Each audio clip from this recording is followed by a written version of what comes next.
G'day everyone, it's Maydad here from Bondi Beach, Sydney, Australia. Today I'm joined with fellow Bondi local and former actor Peter Fisher, who appeared on the Kingswood Country Australian TV show. Peter, thank you for joining us this morning. How Pleasure, you mate. doing? No, I'm really good, really good. It's a beautiful day outside and couldn't be better in this place.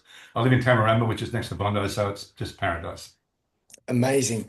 Um, Pete, we've known each other for quite some time, so it's taken a while for us to Yeah. we've spoken about this as well. And now we're here with this live Zoom talking about your journey. Can you share with us a little bit about your background, growing up, your journey before you got into acting? Oh, wow. A big story, that one.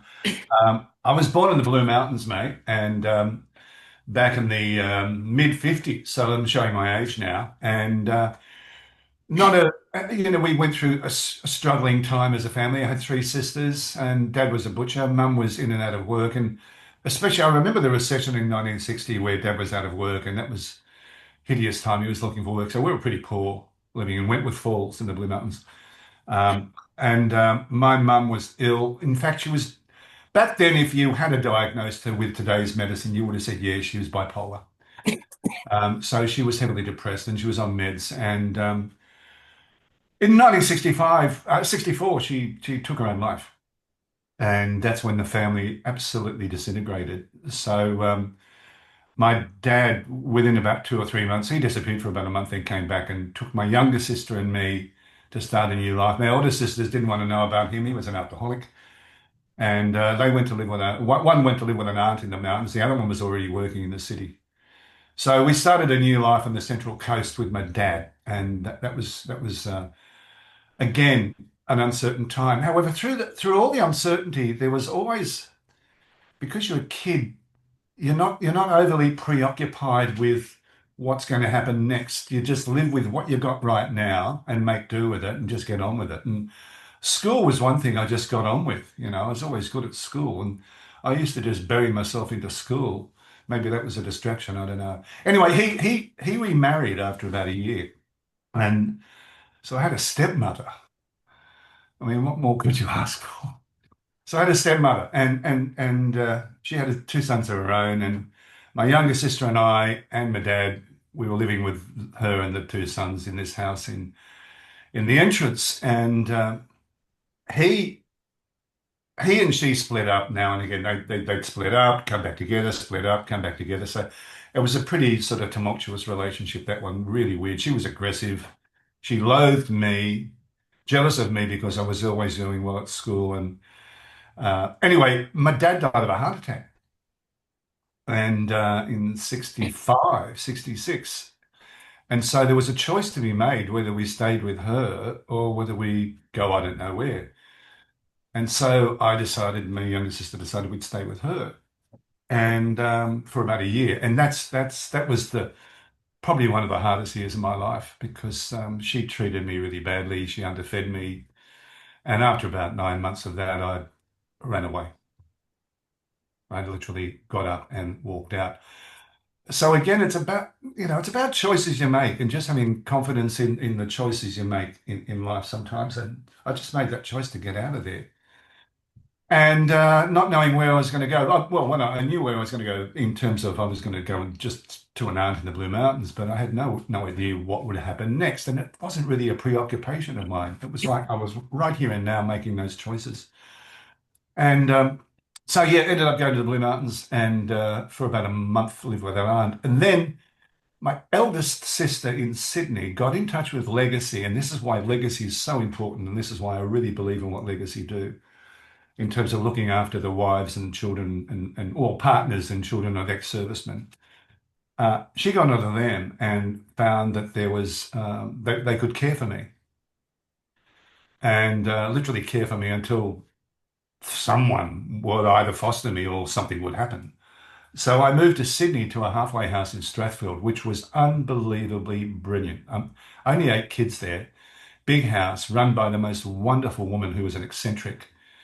And she took me under her wing because she loved the fact I was still doing well at school, you know. Mhm. And we were all well fed. I went to Homebush Boys High, so I started at Homebush, and And then within 2 or 3 months, there was a holiday. I went to stay with two people called Win and Stan. They just used to take some of these kids, for holidays, and I went to their place. And then again in the August holidays, I went to Win and Stan, and that's when Win and Stan asked me if I would like to stay with them and live with them, and they fostered me. So Win and Stan then became, they are, well, they passed away now, but they were my kids' Nana and Papa. So again, it was a choice I made to live with them. And I guess I could have been at a precipice at the age of 14, because you see some people who go through all that shit and you go, wow, I can understand why they've turned out the way they've turned out, getting into crime, getting into petty crime, and then that just building, getting thrown in jail, then it just builds and builds and builds. Cycle. Yeah, a cycle, but this cycle went the other way, so I was caught at the right time. And yeah, so they were great. They got me at the right time. I was living in a house. They were both, I mean, wonderful, wonderful, caring people. Compassion, absolute, compassionate love they had. Um, Stan was an eccentric. He had ADHD, but it didn't matter. He and she were wonderful as carers for me. And it was only 3 or 4 years I was there. I did really well at high school. Then I started swimming and then championship swimming and then water polo, became a captain of a water polo team, played water polo for Parramatta, back in the days of Ken Thornett and all those Olympic stars. And so they were responsible for all of that. And then I started university. I did architecture at university, and that's when I moved out and shacked up with three women in first year uni at in Glebe. And so I did architecture at Sydney Uni, and that was an incredible course. I got the first degree. The three women I lived with, amazing. Joanna Piggott, who went on to marry the lead guy in Dragon, and she wrote the song Rain, All right. famous song. So she's a songwriter. Another one turned out to be the CEO of Choice magazine, and the other one is she's into restoration of paintings and books in Canberra. So none of those people who were architecture students became architects like me. Mm. One big reason I got into acting, and here we go. This is the acting bit. Yeah, what got you into acting, Peter? How Yeah, did you? this is what got me into acting. At the university, we would put on massive shows called architecture reviews. And these were huge shows, comedy shows. And there were people in those in those shows who went on to become comedians, I'm trying to think, Gary McDonald. Ju, is No, it Judy? sorry? Judy? Judy? What's her name? Judy? Judy Farr, no, Judy Yeah. Farr wasn't there, but there were students who just went on to write comedy. Angela Webb, who passed away, she was a great comedian. She did a lot with Triple J and Double J. Anyway, comedians, filmmakers, they were all doing architecture, So I got my taste of acting, and part of the second degree, I had to go and work in the field, and I was working in the then state office block, the old black stump, where that beautiful Renzo piano building is in the city. And I was designing laundries and toilets for hospitals, And it's riveting. And I had to do something in my spare time. So I found an ad for acting classes at the Nimrod Theatre, which is now Belvoir Street Theatre in Surrey Hills. John Bell and Richard Wherrett were taking classes, and I thought, wow, I'll do this.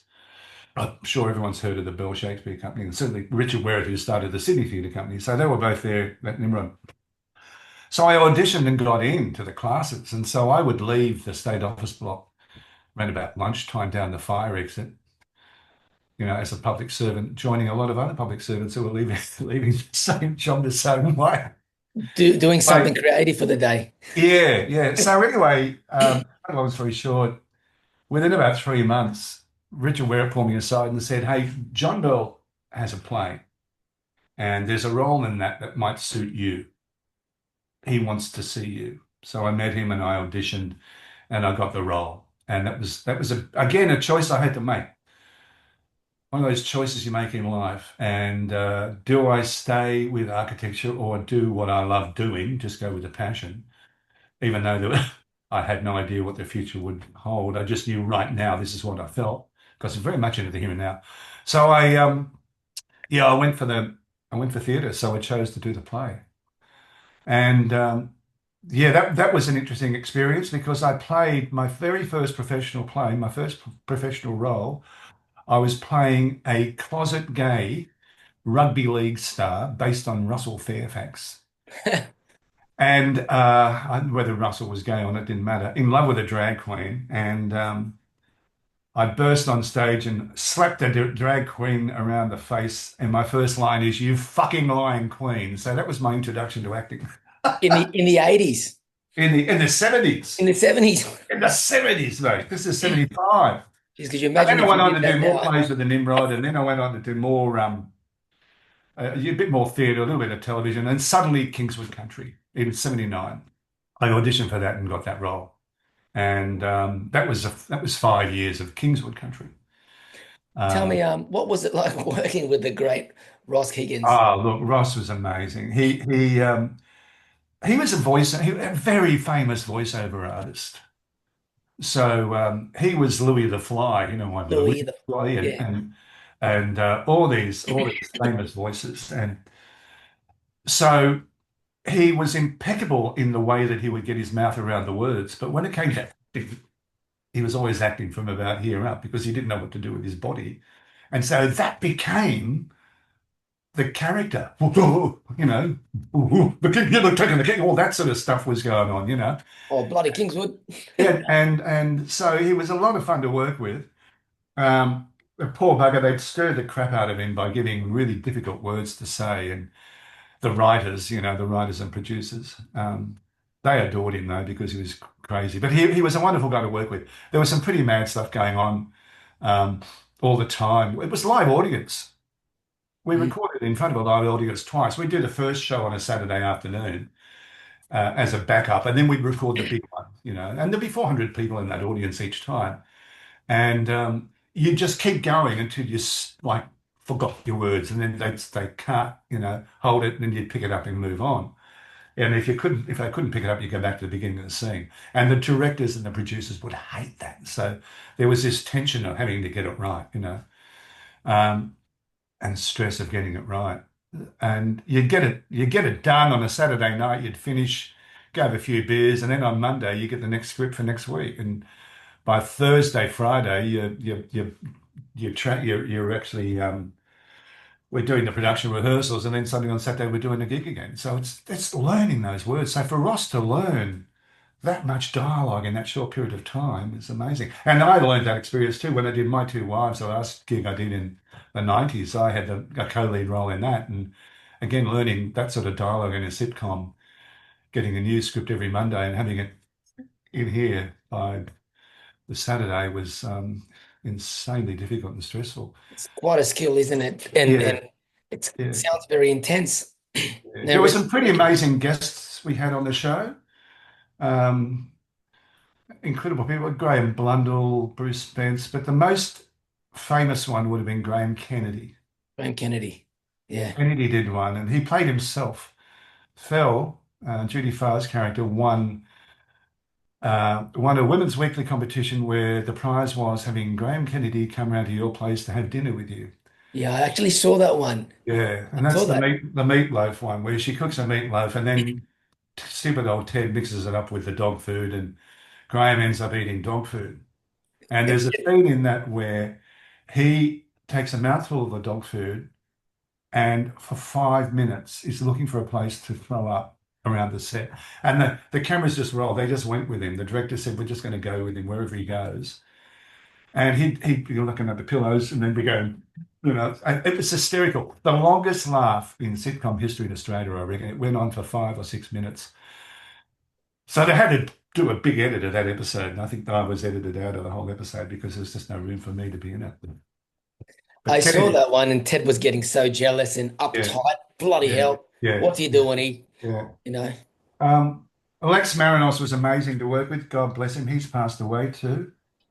Lex, Judy Fast passed away. So there's only Laura McGowan, the sister, and me left, and Maggie Dents, who played Moyle. what about Mario, the Lex, Lex? Yeah. Yeah, Lex, he's passed away. Yeah, he passed Oh, away last year. Yeah. oh wow. And he had a tumor, I think, or some form of leukemia, and it was slow, but he took he self-euthanized. Yeah, he made the choice to be euthanized. He just made that decision, which is very courageous of him. And I went to the service, and it was a brilliant, brilliant service in recognition of that choice that he made, and the work that he'd done. He'd done amazing work since then too for charities and all sorts of things. So The uh, choices people make in life are really yeah, and yeah, it's pretty powerful stuff. Uh, yeah, Peter, it's you've done a lot of stuff since then. You're doing a lot of work with mental health with men. Can you tell us a little bit about that? not so much the men. Well, not so much directly mental health, but and with men, but it's men and women. I do corporate training and development. I got into that about in the 90s. I got into presentation training, and then I thought I could do this myself. So I went out and started my own business doing that because I was earning money as an actor. But again, it's one of those choices you make. By the time I did that last sitcom, My Two Wives, and I thought, you know, this it's erratic.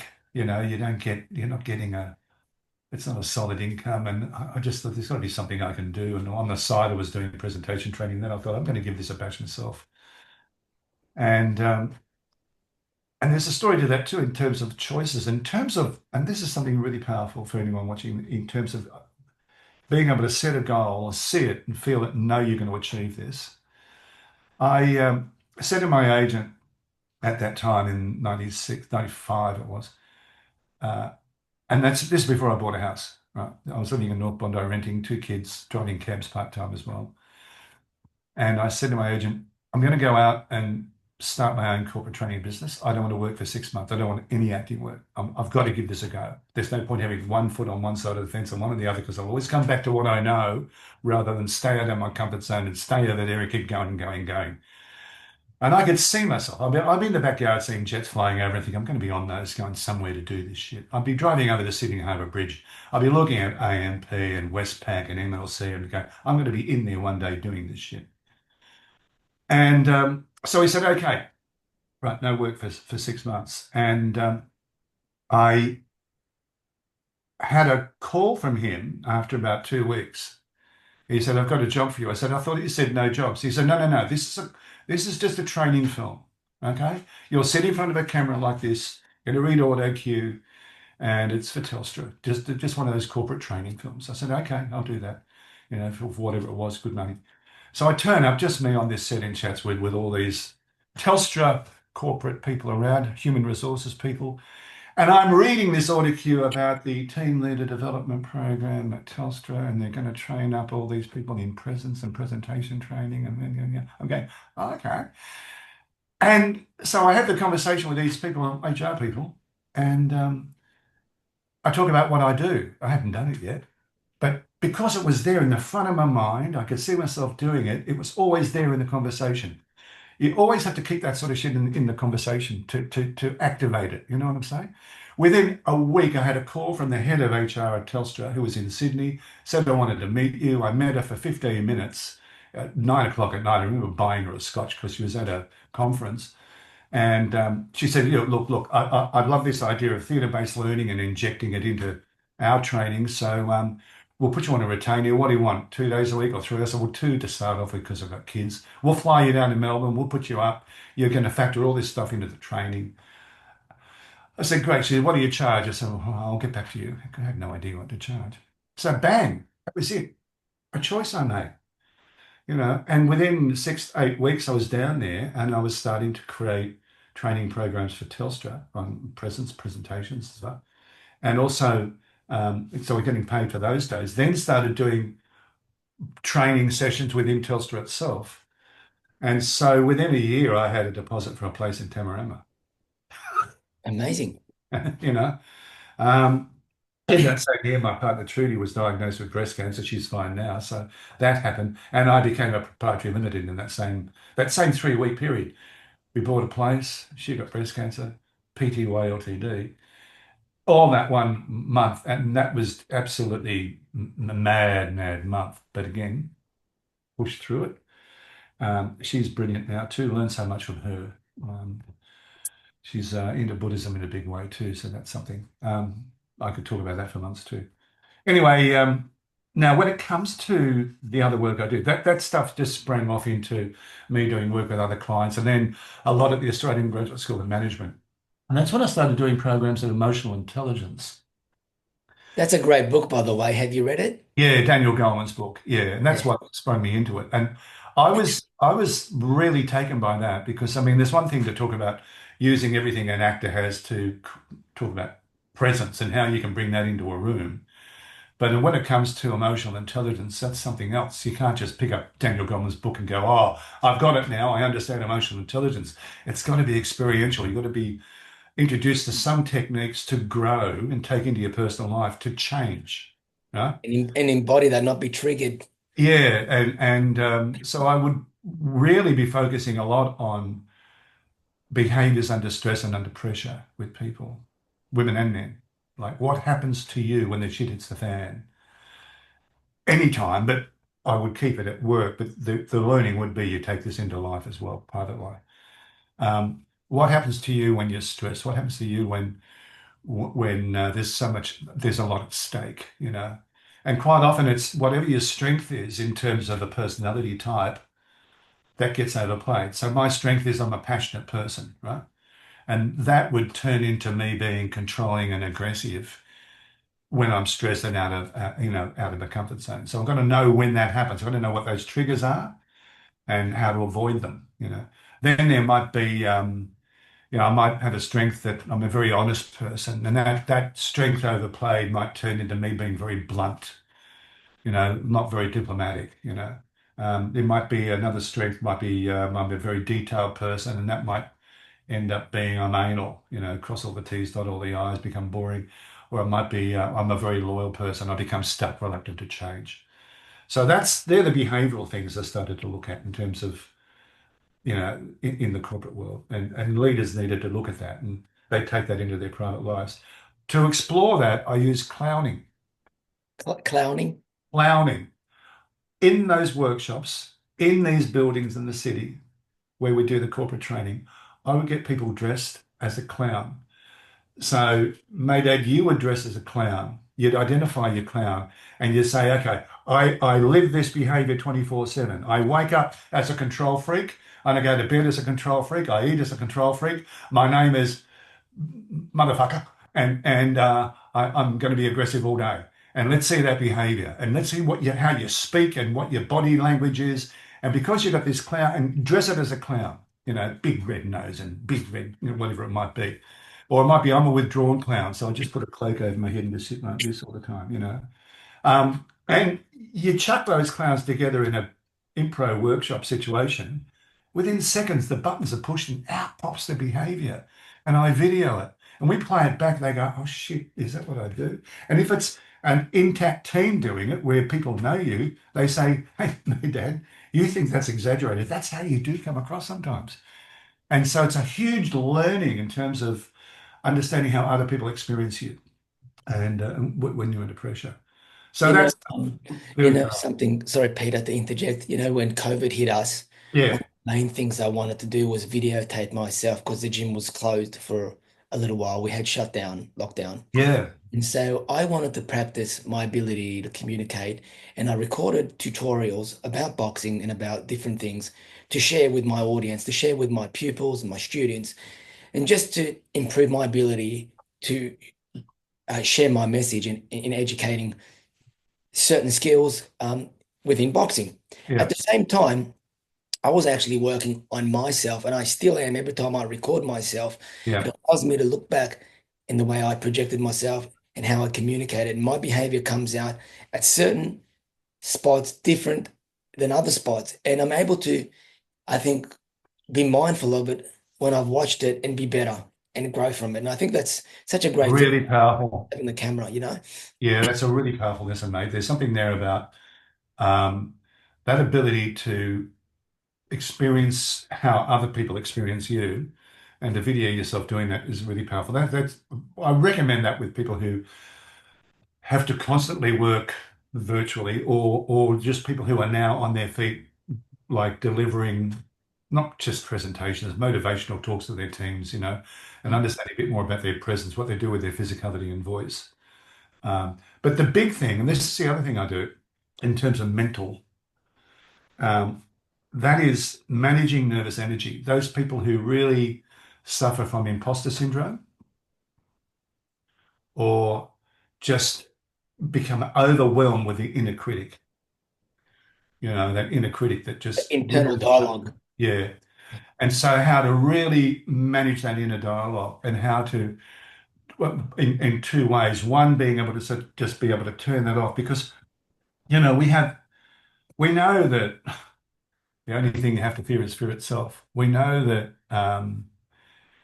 we can lie in bed at night so fearful of something happening that ultimately that thing happens. We can create it.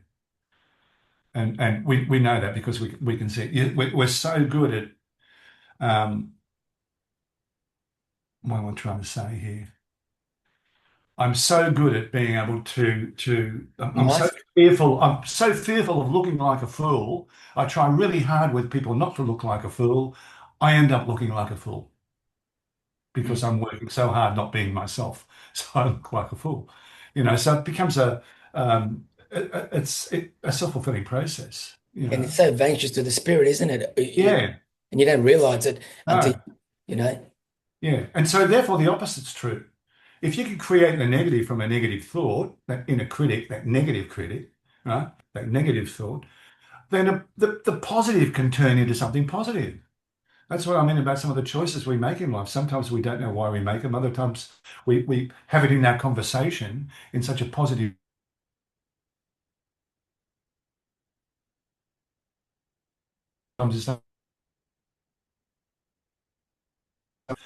So I coach a bit of that.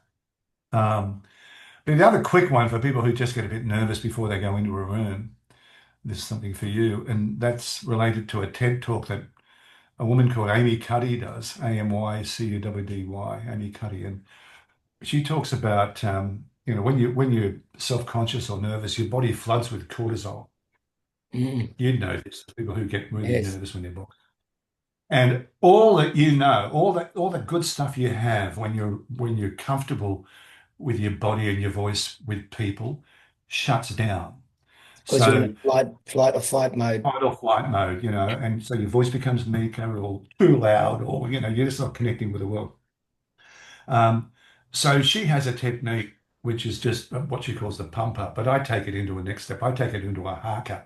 I get corporate people right now in a corridor doing a 1 minute haka type thing with me where they pump themselves up. And what they're doing is decreasing the cortisol, increasing the testosterone. And when they walk into a room, they walk in with, they What's that? still That's think they're a nervous, Maori but haka. yeah, Maori haka. yeah, so Yeah. it's like a haka. And in fact, Amy Cuddy, when she did this study, should have gone to New Zealand to understand a bit more about the Kiwis and, after a haka, how they rip and tear when they play rugby. And the I haka's lived not so there for much about 5 years. stick. I lived there Huh? for 5 years. I lived there for Yeah. 5 years in Rotorua, and I was got the chance. I was blessed to be able to work at the Maori college called Te Wānanga Aotearoa, and Wow. able to learn some of the language and the couple haka groups, be involved in training them. That was truly amazing. So I can really, Ah, it's insane. It's my son-in-law's a Kiwi, and he's over there right now, and he takes our grandkids over there regularly, probably twice a year, and so they're indoctrinated with that as well. And beautiful. it's best of both worlds. Mm. I learned the haka, even though I'm a Gentile, you know, Pākehā, uh, yeah. but I was given permission to learn it. A Maori guy taught us, and it was for Jane Campion's 50th birthday. Group of us and actors and Sam Neill, all these actors doing a haka, and blew the roof off. It was such fun. Yeah. Amazing. You So know, yeah, that's what I do, and I do individual coaching with people too around a lot around that imposter syndrome stuff because I suffered that as a young actor. for years, on and off, you know. I remember Richard Wherrett pulling me aside, the director pulling me aside as a young actor, just saying, um, you need to get out of your head. You know, you're too much in your own head. And he said, it's not just when you're on stage in the rehearsals. He said, I see it when you're just talking to the other actors in the foyer. You're Mm. not really present there. You're so self-conscious that you're trying to think of what's the best thing to say next, trying to look good. You know, I was trying so hard not to look like a Wow. young green idiot that I ended up looking like an idiot, you Yeah. know? I think we can all relate to that, Peter. I Yeah, can relate to that a lot. Um, yeah. I really can. But And it's about coming back to, and I was taught just a simple technique that was, and it relates to meditation too. It's just a breathing technique where the minute you've got the inner critic going crazy, you come back to the breath and you take your mind's eye to the physical sensation of breathing. And you don't take deep breaths, you just feel the breath around the nostrils. Take your mind's eye to that. You're taking your mind off the other stuff and you come back to the breath, you just feel it. And when you feel it and you externalize the focus, you're suddenly back more, you're back in the room again, you know, you're not in your own head. And I say that to people too. In the number of times that people would talk about being at a meeting and they're already thinking about what they want to say next, mm, you know, and I say, if you keep doing that, you'll be in an embarrassing situation that one woman told me where she was spending a whole time thinking about what she was going to say. Then she'd make a comment and then they'd say, oh, no, Dorothy, Maydad's already said that. She go, oh, I didn't hear it, you know. It's so embarrassing when that happens, you know. pre-choreographed. Yeah, you gotta be really, it's about being present with people and Mm. understanding what it is to really tune in and listen and to get out of your own head and just be there, you know. And there's something about that whole thing about being present in the world and having in the forefront of your mind any intention is there ready to be manifested. You know, you can hold it, but and you're listening to people, and then there's an opportunity where you go, "This is what I do," or "This is what I could do," or "This is what I could offer," and it's very clear how you articulate it because you've visualized it, and then it starts to manifest. Manifest, yeah. And that's probably happened ever since the foster parents took me on, I suppose. The choice, well, even the choices I made as a kid. There's something about kids where, you know, it's for some reason, it's always the right choice. You know, if I look back on my life, I would not change a thing. There was pain, you know, I've got a few scars, but I wouldn't change a thing, mate. I think a lot of people would say that. You know, Pete, that's allows me sitting on this end to reflect on my childhood and allows me to reflect on my fatherhood as a Mm. husband and as a business owner and an important member that I believe in my own community. I think we all serve some role. But one of the things I really enjoyed talking to you today about was 2 points that I've written down. I was taking some notes, and one of those was the choices that we make and the environment that we place ourselves in have a huge bearing Mm. on our journey, on our trajectory. And at times we have to make some tough choices, tough choices. And when we make those tough choices and we stand by those choices, if we have a clear vision with our choices and we have a firm belief in ourselves, then anything is possible. But it's been great chatting to you today. And I know you're doing a lot of great work and a lot of other things that you probably don't have enough time to talk about. But if anybody watching this back wants to get in contact with you or learn about the great work that you are doing, how do they learn? Do you have a website or an Instagram that you can share? Oh, look, yeah, if they could even email peter@peterf.com. That's Yeah, Peter at peterf.com. f.com.au. Yeah, I've got a website, but it's not it's more corporate oriented. Just, yeah, Peter, Peter, at peterf.com.au. Just before you leave, Pete, just one simple little question. If you could leave some of our viewers watching this back, any positive thing you could share with anybody going through some hardship, going in, struggling, um, feeling a little bit of anxious, anxiety, having some negative beliefs, and that some of the stuff that you felt perhaps maybe when Ah, you were growing up. look, I mean, given the nature of the world today. You wake up and there must be so much of that going on. Gee, that's a real that's a tough one because it's such a broad spectrum of shit going on in the world and degrees of suffering, and I wouldn't know what it would be like to suffer what some people are suffering right now. Mm. Even people living in this country experiencing relatives who might be suffering in any of those places we're hearing hideous Things going on, going wars. on. Yeah, Even people living in America. Um, yeah, I would say it comes back to understanding a deeper understanding of yourself and where you are and who you're with, uh, and also understanding that there are bigger and more powerful things in the universe. Um, that this too will pass. You could say that to yourself because it's not always going to be there. This too will pass, just like our lives. And as hard as it is to say it, and it might sound ridiculous, there's a lot of growth that comes out of pain, pain struggle. and struggle, and to always look at the positive side of humanity. And I would say that for anyone going through hardship, that might be financial hardship, any of that, that doesn't amount to a hill of beans compared to what other hardships are going on in the world. That's something that can be dealt with. And we're in a country where we're lucky to have a welfare net that catches people. Um, So true, Pete. I always refer to how well a person is equipped. And when I talk about equipped, I'm not talking about finance uh, and what luxuries they have, but how well they're equipped upstairs, because yeah, different degrees of stress affect every person differently yeah, based upon how well they're equipped through yeah, experiences. And like you said, what doesn't break you makes you. And some of these tough experiences that you've learned, that I've learned, and that other people learn throughout life really shape them up. yeah. And mate, you know this as a dad that it's when it's family. You have family around you, and you draw on the family. And even if there's a person in that family who's suffering, you draw on the others. I mean, I work with a woman who uh,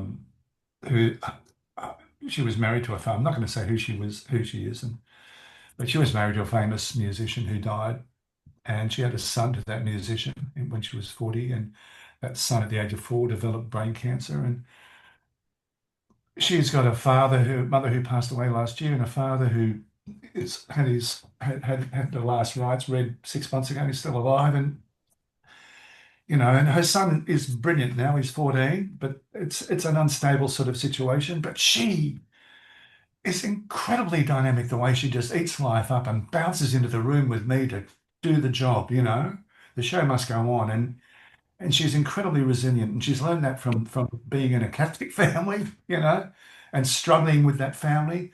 And I'd see her in tears sometimes, but she just pulls herself up, and she'd be doing something for you, mate, before she'd even think of herself. It's that sort of stuff. And that's why she's able to fight her way and push and just survive her way through this stuff. It's extraordinary what she's been through in the past 8 years. You go, why would anyone throw that at her in terms of karma? She's such a good person. Mm. Um, and so it's resilience, it's just this like you say, drawing on those life experiences to. Peter, it was great chatting to you. Look Yeah, forward to you too, catching up mate. with you when we're by the gym, walking by and having a few conversations. We'll get a coffee next time. Definitely have a cup of tea or something. Talk about footy. Yeah, people out there want to get in touch with Peter. You can email him at peter@peterf.com.au. Yeah. Great having you on this morning's live Zoom. Have an amazing weekend, Peter, and I look forward to catching up with you in person. To everybody out there, I look forward to catching up with you next week, where I will be interviewing Hall of Fame boxing ref Emilio Lombardi Jr., and we'll be talking about his journey from being inducted into the Florida Boxing Hall of Fame and getting involved in boxing and his career and helping young people live a positive, more healthier life. From Peter and I, have an amazing weekend. Take care, and we'll see you next time. I'll tune in next week too. See you, mate.